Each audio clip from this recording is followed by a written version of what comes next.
Então hoje nós vamos fazer um pouco diferente. São 47 versículos. Em lugar de eu ler o capítulo todo, para depois voltar tendo que ler, eu vou começar o sermão, ou a leitura só depois da introdução. Tá? Conseguiu? Que isso. Outro patamar. Tá bom? Então, para não ficar massivo e cansativo, mas eu creio que hoje nós vamos virar uma chave aqui que vai abrir os olhos dos irmãos, se já não estiver aberto, para essa porção que, creio eu, já chamou muita atenção de vocês, né? Por que essa separação? Por que esse cardápio tão diferente? Por que esse menu distinto da parte de Deus? Então vamos orar novamente. Pai, nós estamos nas Tuas mãos, para tudo, para tudo. Eu para pregar, os demais para entender e ouvir. Estamos nas Tuas mãos, ó Deus, e conscientes de que o nosso coração é rápido para não acatar o que a Tua palavra diz. Nossa mente rapidamente se distrai, e agradeço a Ti pelo o texto que o Teu Filho mandou para nós essa semana sobre as aves que Satanás manda a fim de roubar o tesouro do Evangelho que é lançado em nossos corações.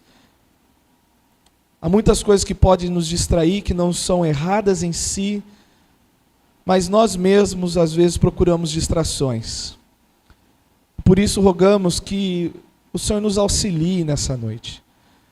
Porque eu mesmo estou muito animado com o que vou compartilhar, porque eu aprendi. E aprendi bastante, Senhor.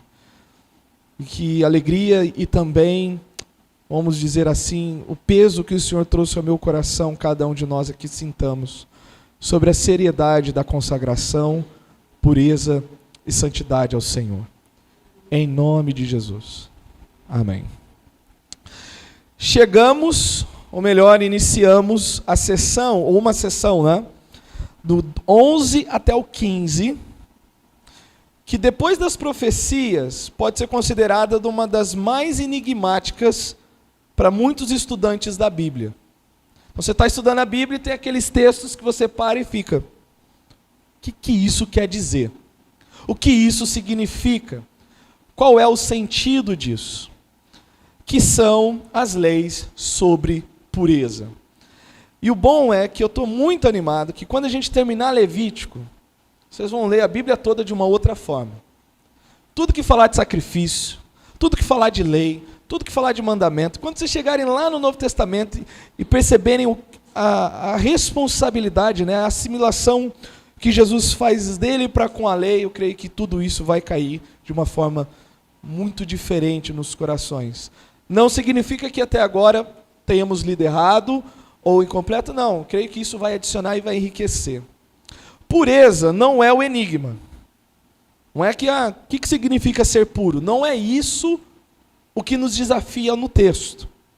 Então, o que segue dos capítulos 11 a 15, onde a pureza foi tratada nas mais variadas situações nas vidas dos israelitas, não apenas o volume de instruções, leis, mandamentos e preceitos, mas onde estão ou onde foram aplicados é o que chama a atenção.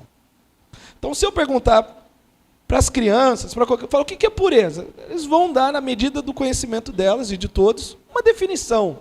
Mas a questão é, por que Deus aplicou desta forma? Por que Deus apontou esse sim e este não? Esse pode, esse não pode.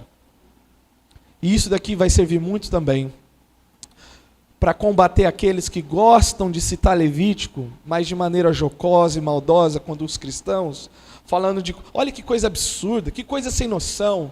Pelo contrário, você vai poder chegar e enfiar a espada no coração dessa pessoa e dizer, olha, o que Deus está pedindo aqui é isso. Então, isso é o spoiler para o final do sermão. Tá? Então, não vou lançar agora. Mas, não apenas o volume de instruções, leis, mandamentos e preceitos, mas onde estes foram aplicados, desde o que comer até os fluidos naturais do corpo humano. E aqui nós vamos perceber uma escala que vai aumentando. Capítulo 11, 12, 13, 14 e 15.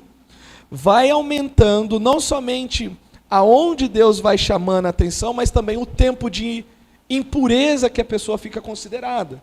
Nós vamos ver, por exemplo, que hoje, se alguém comesse algum desses animais, ficaria impuro até o final do dia. Nos outros, alguns dias, alguns meses. E o que isso resultava na vida do israelita que fosse afetado por isso. Então, os capítulos que seguem hão de nos impactar quanto ao sentido da palavra que usamos, de palavras que usamos, mas às vezes não consideramos tanto a profundidade quanto a extensão do seu sentido nas nossas vidas. Quais são as palavras? Pureza, santidade, consagração. Quando nós chegamos no capítulo 16, que é o dia da expiação, e fizermos um apanhado, Deus permitindo assim, né? Não fazendo falsas arrogantes, a gente vai ter uma imagem do quão importante era o dia da expiação e de quanto que isso tocava a vida do israelita de uma forma que a gente nem imagina como deveria tocar a nossa hoje. E às vezes a gente não faz conta disso. Então, qual é a grande ideia desses 47 versículos que nós temos aqui, que vai ser lido ainda? O Deus da aliança demanda consagração, pureza e santidade. Seguir ao Senhor impacta cada aspecto das nossas vidas. Se alguém segue a Deus, a gente vai ver isso na vida dela. Não nas palavras somente. A vida vai demonstrar. Ali vai alguém que segue ao Senhor. Aqui está alguém que segue ao Senhor. As palavras não serão tão necessárias, ainda que nós devemos proclamar, mas o nosso proceder vai tornar claro e vai deixar clara a mensagem de que nós somos um povo separado para Deus. Sobre a pureza, a primeira coisa que nós precisamos considerar, quais são esses animais limpos e os animais impuros, ou puros e impuros. Então o capítulo é grande, mas a gente vai ter aqui 3 classificações. Os animais, ou as criaturas da terra, pó, as criaturas das águas e as criaturas do ar, do céu. A mesma classificação da criação. E fez brotar sobre a terra os animais, e povoou os céus, e povoou as águas. Então, Moisés está seguindo aqui, naturalmente, uma separação que Deus já deixou clara. Capítulo 11, os 2 primeiros versos, nós temos as criaturas da terra e as criaturas que Deus considera como limpo, ou considerava naquela época, limpo para comer. Por isso, nós vamos ler no final o texto de Cornélio. Né? Não vai ser hoje, essa semana que vem que eu vou fazer a aplicação do Novo Testamento semana que vem, porque senão vai ficar muita coisa. Hoje é só mais isso. Versículos 2 a 3. Dizei aos filhos de Israel: são estes os animais que comereis de todos os quadrúpedes que há sobre a terra. Todos os que têm unhas fendidas e casco que divide em 2. E rumina entre os animais, esse comereis. Todos. Tá? E quais são os impuros? Deste, porém, não comereis. Os que ruminam, ou dos que têm unha fendida, o camelo, que rumina, mas não tem unha fendida. Este vos será imundo. O arganaz, porque rumina, mas não tem unhas fendidas. Leote, eles adquirem, ou eles participam de uma classificação positiva, ruminam, mas eles não atendem um outro aspecto, que é ter o casco fendido e unhas fendidas. A lebre, porque rumina, mas não tem unhas fendidas. Esta vos será imunda. Tampouco o porco, porque tem unhas fendidas e o casco dividido, mas não rumina, este vos será imundo. Da sua carne não comereis, nem tocareis no seu cadáver, estes vos serão imundos. Então, esse é o primeiro grupo. Os animais que andam aí na terra, eles precisam ruminar, ter casco e unhas fendidas. Não basta ter um e não ter o outro. Deus diz: Precisa ser completo. Desta forma que eu estou apontando. Tá? Dos animais da terra, agora, do versículo 9 ao 12, são as criaturas da água. Né? Aí quem gosta de comer peixe, tudo. Dos animais que há nas águas, comereis o seguinte: todo animal que tem barbatana e escamas. Então depois os pais podem chegar lá e mostrar uma fotinha para as crianças o que é um animal, um peixe com barbatana e escama, e o que é um só de couro, sem nada disso. Tá? Todo o que tem barbatanas e escamas, nos mares e nos rios, esse vos comereis. Porém, todo que não tem barbatana nem escamas, nos mares e nos rios, todos os que enxameiam as águas, e todo ser vivente que há nas águas, estes vos serão para vós outros, olha o termo, abominação. Olha, fique longe, despreze, não se aproxime. E das criaturas do céu agora? As limpas, dos versículos 13 a 19, e as impuras do verso 20 ao verso 23. 13 a 19 diz assim: das aves, estas abominareis. Ele inverte, ele não fala das limpas primeiras agora, ele fala das impuras. Das aves, estas abominareis. Não se comerão, serão abominação.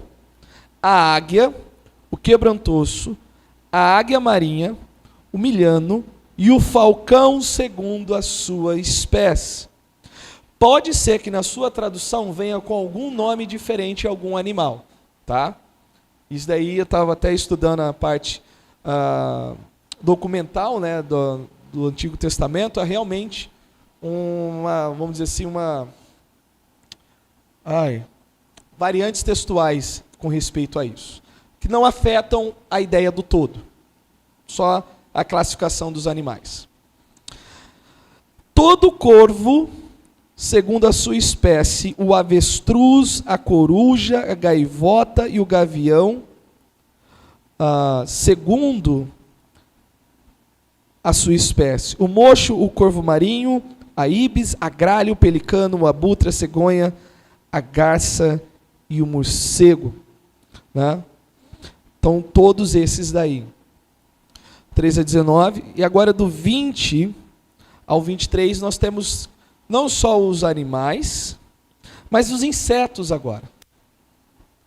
Todo inseto que voa, que anda sobre 4 patas, será para vós outro abominação.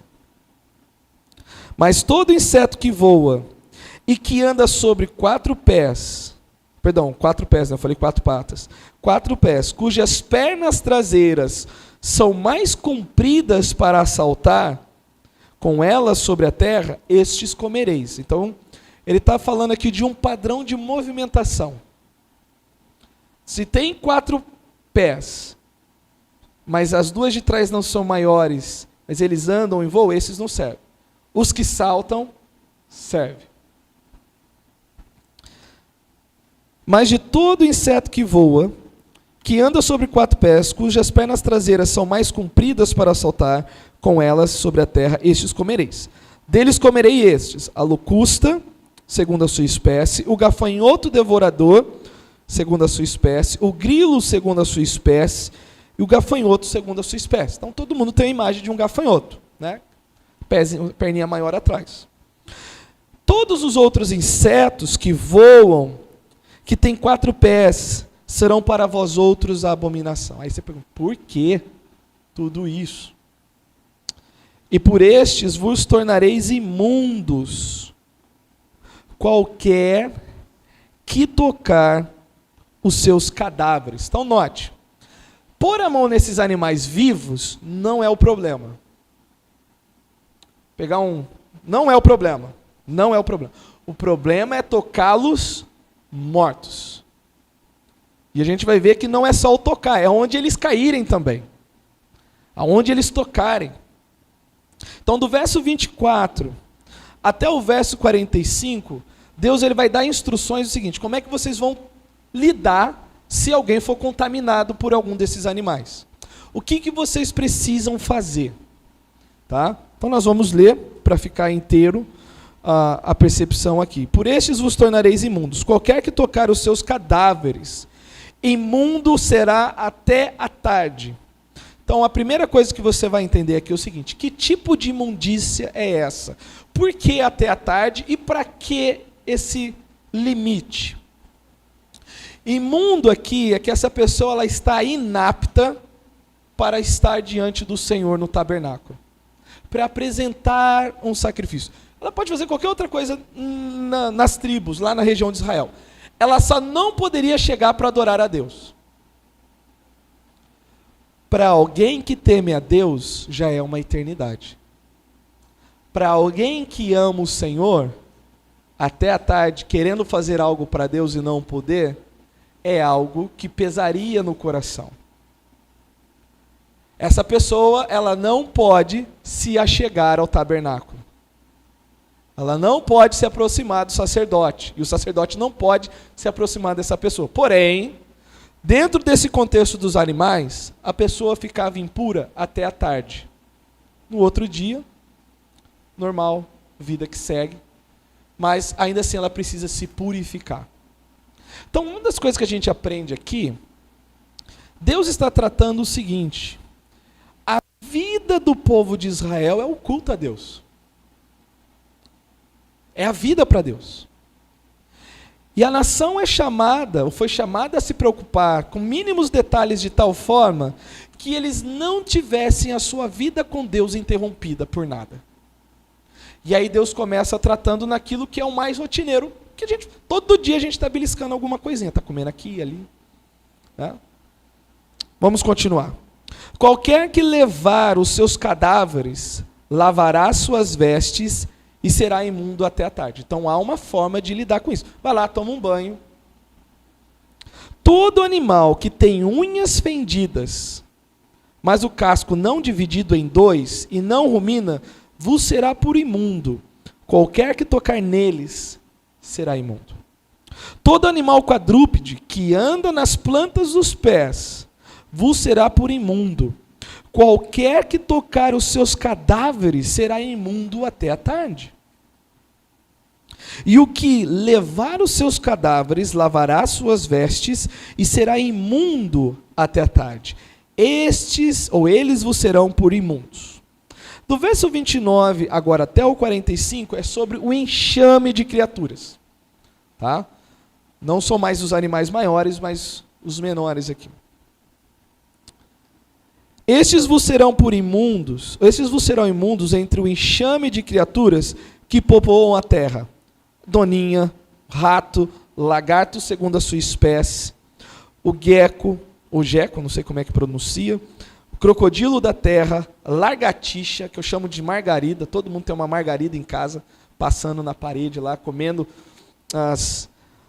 os mosquitinhos, né? O lagarto da areia e o camaleão. Estes vos serão por imundos entre todo o enxame de criaturas. Qualquer que as tocar, estando elas mortas, será imundo até a tarde. E tudo aquilo sobre que cair qualquer delas. Então nota que é uma preocupação do seguinte: eu não posso tocar, mas eu também tenho que cuidar com a limpeza da minha casa, ou do meu ambiente. Manter puro o ambiente, limpo o ambiente. Eu tenho que observar isso. Note, Deus está pegando um povo, ou pegou um povo que mesmo tendo existindo adultos e velhos, e crianças, mas adultos e velhos, para as coisas de Deus, todos eram crianças. E criança se ensina assim. Pegam exemplos claros, ilustrações claras do dia a dia, e vai pautando e vai direcionando. Lá em Gálatas diz que a lei não serviu de aio, serviu para eles de aio, tutor, alguém que pega uma criancinha e começa a ensinar o beabá, as coisas elementares. Este povo estava sendo alfabetizado espiritualmente por Deus. Note, capítulo 10, a preocupação de Deus em pegar Nadab e Abiú e servi-los ali de exemplo com respeito à punição. Olha, para que vocês saibam discernir entre o santo e o profano, entre o limpo e o impuro, porque as regulações que Deus haveria de dar, os sacerdotes tinham que saber. O povo tinha que saber. Continuando. Verso 32. E tudo aquilo sobre o que cair qualquer delas, estando elas mortas, será impuro. Seja o vaso de madeira, ou veste, ou pele, ou saco, qualquer instrumento com que se faz alguma obra, será metido em água e será imundo até a tarde, então será limpo. Não tem como o povo sair de uma aula dessa e não entender o que é pureza. Olha, está impuro, não pode ser usado. Está impuro, não serve para aquilo que foi designado. Se você não está apto para o culto, não serve. E todo vaso de barro, dentro do qual cair alguma delas, tudo o que houver nele será imundo. O vaso quebrareis. Está lá, a botija cheia de azeite, cai uma lagartixa dentro. Imagina a perda, a tristeza. Joga o azeite fora e quebra o vaso. Mas e se eu só tirar aqui? Não, não serve. Deus disse que já não serve. E aquilo sobre o que cair alguma coisa do seu corpo morto, será imundo. O forno e o fogareiro de barro serão quebrados. Não é onde esses animais se escondem? Quem vai para a roça, tem lá o forno a lenha, quando você vai mexer, tem esses bichinhos rastejando lá. O forno e o fogareiro de barro serão quebrados, imundos são, portanto vos serão por imundos. Porém, a fonte ou cisterna que se recolhem as águas será limpa, mas quem tocar no cadáver desses animais será impuro. Ou seja, não vai lá perder uma cisterna, uma fonte de água por causa disso. Se dos seus cadáveres cair alguma coisa sobre alguma semente de semear, esta será limpa. Mas se alguém deitar água sobre a semente, e os seus cadáveres cair alguma coisa sobre ela, vos será imundo. Se morrer algum dos animais de que vos é lícito comer, quem tocar no cadáver será imundo até a tarde. Como assim? Se ele morreu de causa natural, se o sangue não foi drenado, não foi tirado como apontado, por exemplo, pelos sacrifícios, né, é imundo. Quem do seu cadáver comer, lavará suas vestes e será imundo até a tarde. Quem levar o seu corpo, lavará suas vestes e será imundo até a tarde. Também todo enxame de criaturas que povoam a terra será abominação. Não se comerá. Tudo o que anda sobre o ventre e tudo o que anda sobre 4 pés, ou que tem muitos pés, centopeia, pensa aí. Que anda sobre o ventre? Cobra, né, rastejando, pensa todos esses bichos aí. Entre todo o enxame de criaturas que povoam a terra não comereis, porquanto são abominação. E aqui eu vou parar, porque o 43 ao 46 é a conclusão. Deu para ter uma ideia melhor agora? A ideia de imundo é que estas pessoas, elas são impedidas de adorarem a Deus, de se aproximar do culto. Elas se tornam inaptas para alguma coisa em relação a Deus até o final do dia. A questão agora sobre pureza, nós vamos sondar qual é a razão por trás disso. O que Deus quis ensinar para o povo ali? O que nós podemos aprender hoje com essas classificações? E, de primeiro, há uma grande discussão sobre o porquê tais animais são separados da forma como foi apresentado ao texto. Se você pega comentários, se você vai atrás para pesquisar antropologia, sociologia a judaica, pelo menos as 4 que a gente encontra é o seguinte. Uns vão dizer o seguinte: tudo isso é arbitrário da parte de Deus. Só Deus sabe por quê Ele separou da forma que Ele quis separar. E isso daqui é um pensamento da boa parte dos rabinos. Os rabinos, eles olham para falar, isso o Eterno, usando até a linguagem deles, né? Isso o Eterno quis decidir dessa forma. Tá. Uma outra explicação que é dada, lembra que Deus fala o seguinte: olha, vocês não vão aprender o caminho dos povos da terra que vocês vão possuir. Vocês são uma nação distinta, vocês são separados, vocês são diferentes deles. Em tudo, um ramo de pensadores bíblicos vai dizer o seguinte: olha, a motivação disso, ela é litúrgica, ela é cultica, ou seja, é como para não se familiarizar com os cultos pagãos em que algum desses animais era oferecido lá. Tá? A explicação cultica sustenta que os animais impuros são aqueles utilizados no culto pagão ou aqueles associados a determinadas deidades não israelitas. Como marca da sua fidelidade, né, à aliança, Israel deveria evitar totalmente esses animais. Eu vou dizer o seguinte: pode ser, como pode não ser. Tá? Esse é o tipo de texto que a gente não, eu pelo menos, sendo sincero aqui, o mais honesto possível com o texto. Nós vamos chegar depois no final a uma possibilidade de interpretação que pode fazer mais sentido ao texto. Mas eu não posso questionar quem pensa diferente. Por quê? Porque nós não temos Moisés aqui para perguntar por que é a razão. Nós podemos deduzir olhando o escopo geral do porquê Deus quer santidade e pureza no meio do povo. Para que esses animais servem a esse propósito? Mas alguns vão dizer o seguinte: isso é litúrgico. Israel precisa ser diferente de todos os povos. Então, rapidinho aqui, Êxodo 19. Êxodo 19, versículo 5 e versículo 6.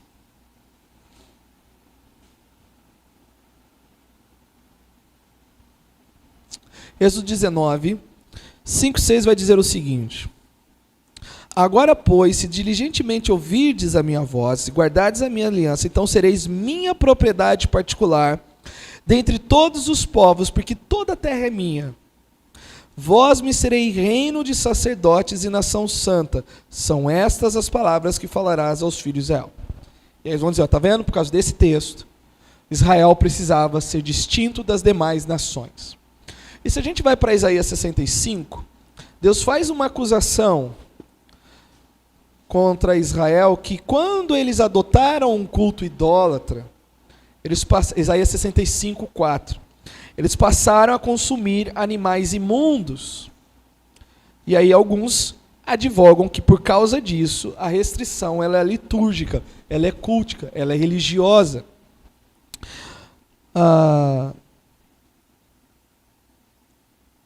Isaías 65, vamos ler do 2 em diante. Estendi minhas mãos todo dia a um povo rebelde, que anda por caminho que não é bom, seguindo os seus próprios pensamentos. Povo que de contínuo me irrita abertamente, sacrificando em jardins, queimando incenso sobre altares de tijolos. Lembra que não poderia levantar altar com pedra lavrada? Tijolo é algo lavrado, algo trabalhado pelo homem. Que mora entre as sepulturas. O que Deus falava sobre estar perto de morto, da morte? E que passa a noite em lugares misteriosos. Não vou falar nem um pouco do pessoal que vai nos montes aí,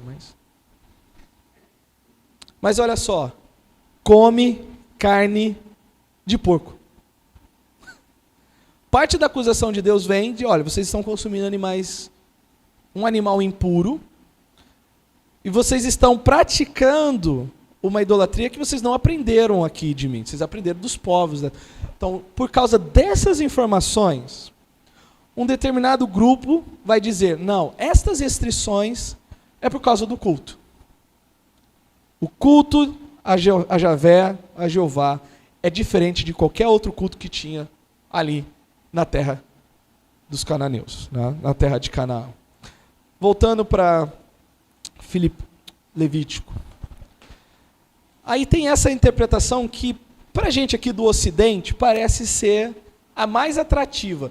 Não, essas leis foram dadas por questão de higiene. A gente é meio fissurado, né? Higiene, comer bem. E pode ser muito mais atraente esse pensamento. A interpretação higiênica sustenta que as criaturas impuras são próprias para comer porque são portadoras de doenças.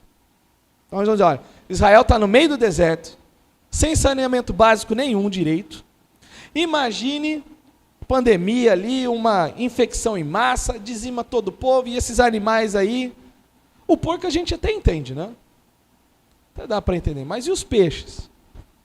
A gente come de tudo. Mas note, uns vão dizer que é por questão de higiene. Os animais limpos são aqueles que são relativamente seguros para comer. Então, tem um grupo que pensa fortemente que é isso. E a quarta e última interpretação, que é da onde nós vamos pegar o gancho para explorar melhor a razão dada por trás disso.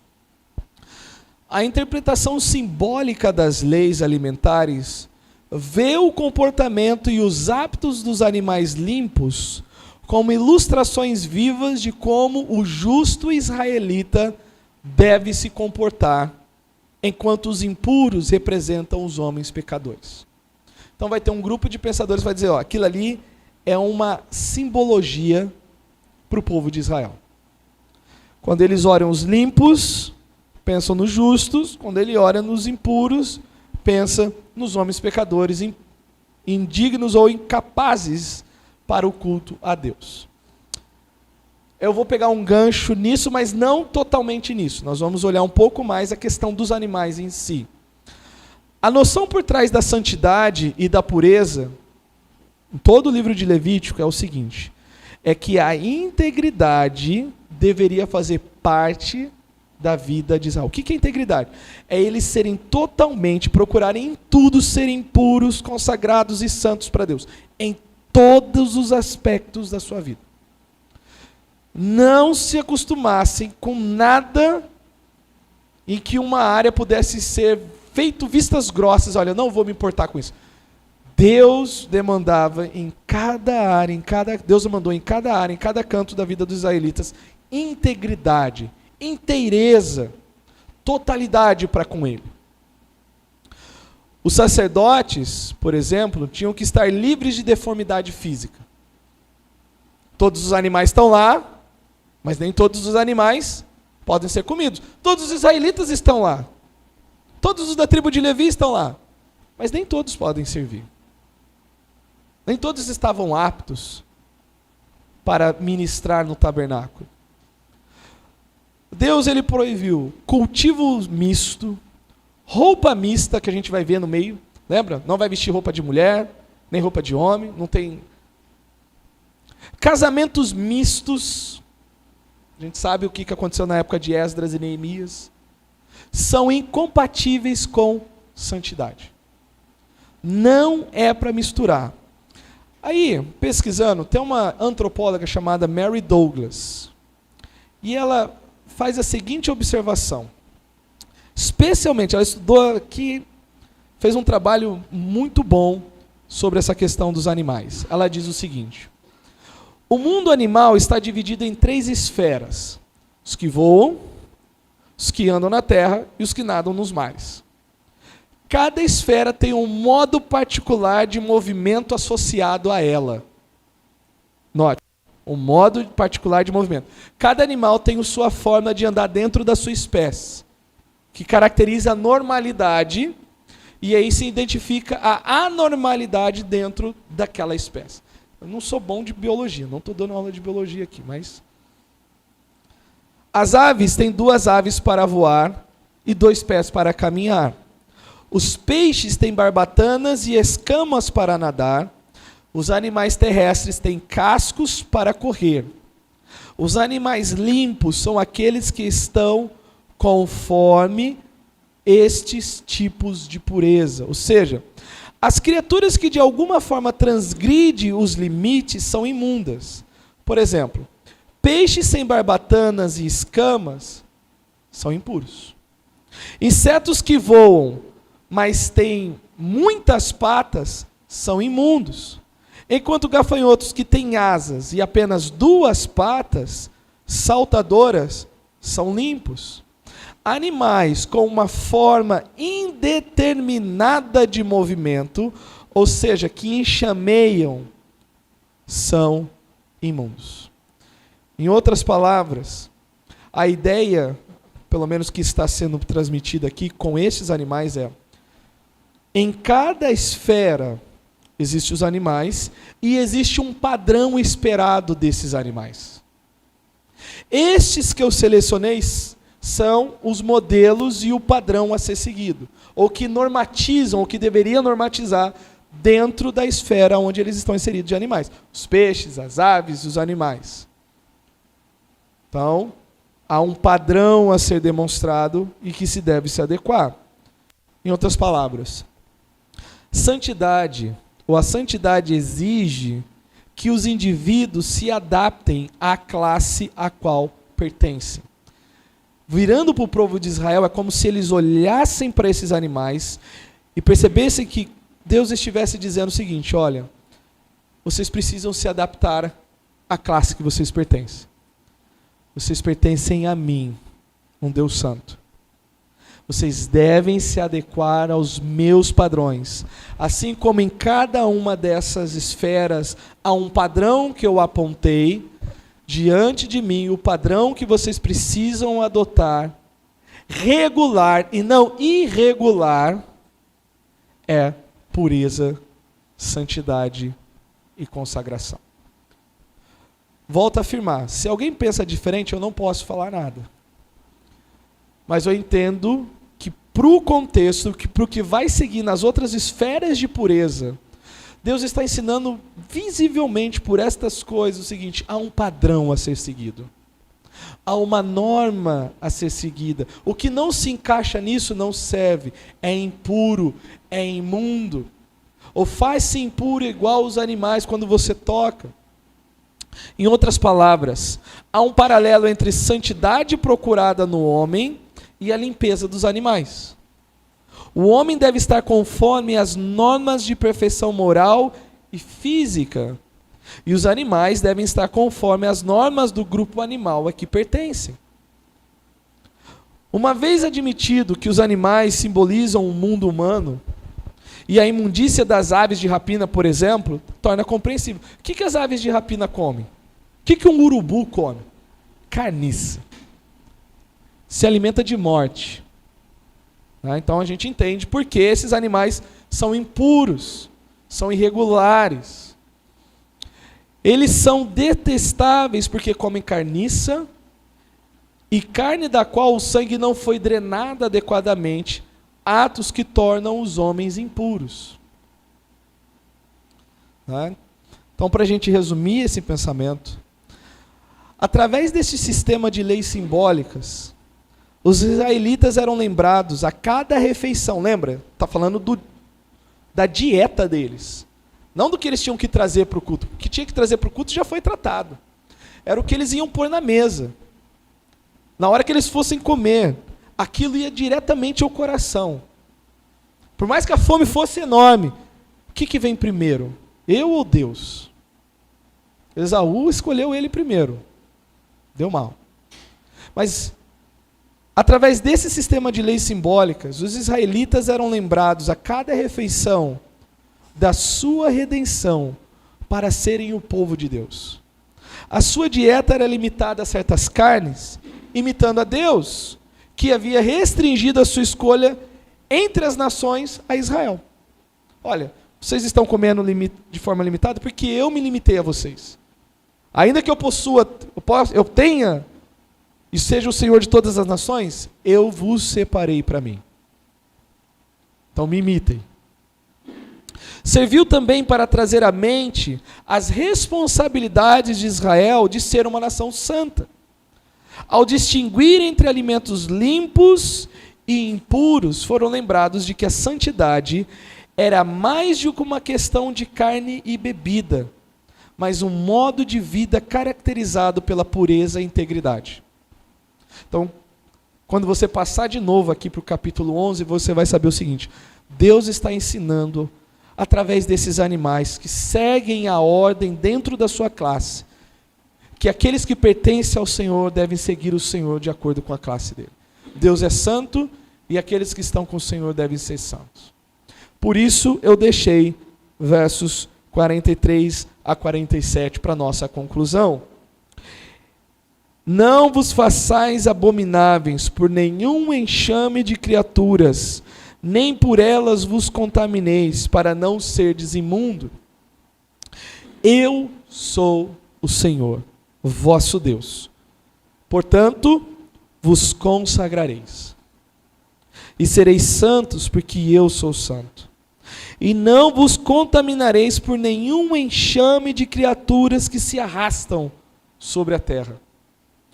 Eu sou o Senhor que vos faço subir da terra do Egito, para que eu seja o vosso Deus. Portanto, vós sereis santos, porque eu sou santo. Esta é a lei dos animais e das aves e de toda a alma vivente que move nas águas e de toda criatura que povoa a terra, para fazer diferença entre o imundo e o limpo, entre os animais que se podem comer e os animais que não podem comer. Primeira aplicação. Nós fomos separados, nós fomos purificados pela obra e sangue de Jesus. Contudo, é requerido de nós o mesmo que foi demandado do povo de Israel. Esse texto é mencionado em 1 de Pedro 1,16. Sede santo, santos porque eu sou santo. De forma mais ampla, tá? Eu vou pegar aqui uma fala do C.S. Lewis, traduzir de um pedaço que foi me mandado essa semana. Estou inclinado a pensar que um cristão seria sábio para evitar, onde decentemente possa, qualquer encontro com pessoas que são rudes, lascivas, cruéis, desonestas, escarnecedoras e assim por diante. Não porque nós somos bons demais para eles, de certa forma, porque nós não somos bons demais. Não somos suficientemente bons para lidar com todas as tentações, nem espertos o suficiente para lidar com todos os problemas que uma noite passada em tal sociedade produz. Eu estou citando o Lewis porque, sejamos francos, a gente não leva o assunto de separação a sério. Nós racionalizamos e damos explicações para nos mantermos confortáveis com certas associações, certos hábitos, certas manias, que nós, diante de Deus, não temos um pingo de dúvida que Deus não aprova. Conforme nós formos avançando em Levítico 11, como nós passamos agora 12, 13, mais claro vai ficar para nós que nós precisamos ser de fato diferentes, distintos, separados. Nem que nós sejamos reputados como loucos, retrógrados, como gostam de chamar, lá vão os santarrões, mas que haja uma distinção. Em lugar de mesclar tudo, mas que fique evidente e notório, lá vai, mesmo que no vulgar do ímpio, lá vai um crente, que para nós já vai ser uma vitória muito grande. Vai ser uma vitória muito grande. Isso daqui, por mais que nós não tenhamos essa restrição alimentar hoje, Deus está ensinando o mesmo princípio. Vocês precisam ser santos em tudo. Se guardarem em tudo.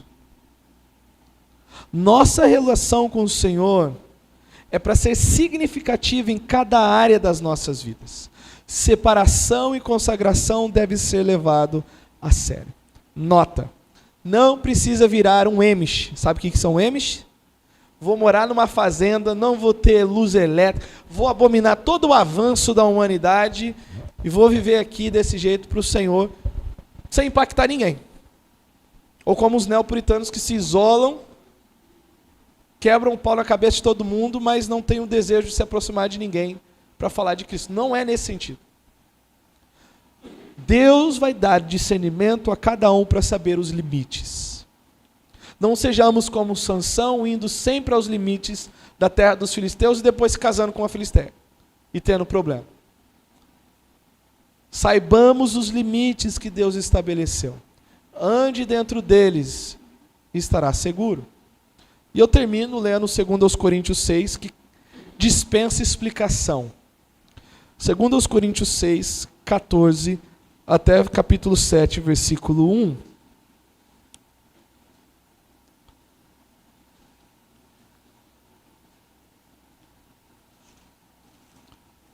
Segundo aos Coríntios 6, 14, do 7 ao 1.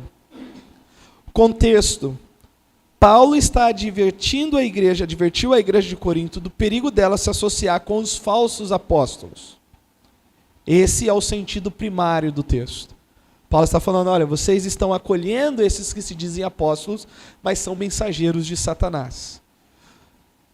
Mas o princípio serve, que diz assim: não vos ponhais em julgo desigual com os incrédulos, porquanto que sociedade pode haver entre justiça e iniquidade?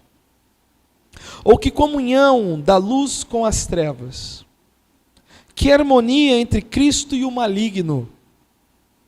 Ou que união do crente com o incrédulo? Que ligação há entre o santuário de Deus e os ídolos?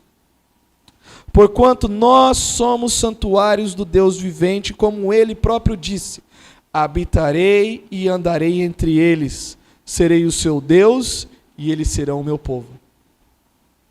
Por isso, conclusão e aplicação do próprio Paulo, nem preciso dar outra explicação, ele está aplicando o texto.